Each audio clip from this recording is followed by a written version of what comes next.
কি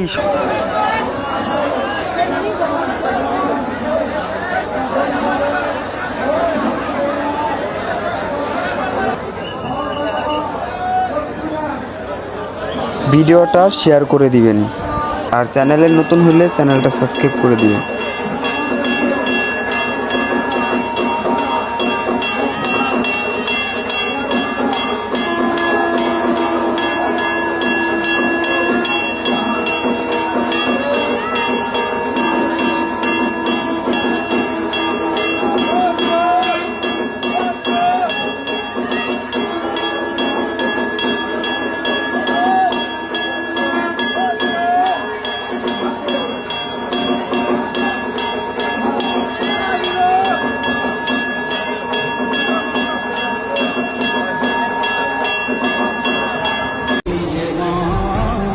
আলো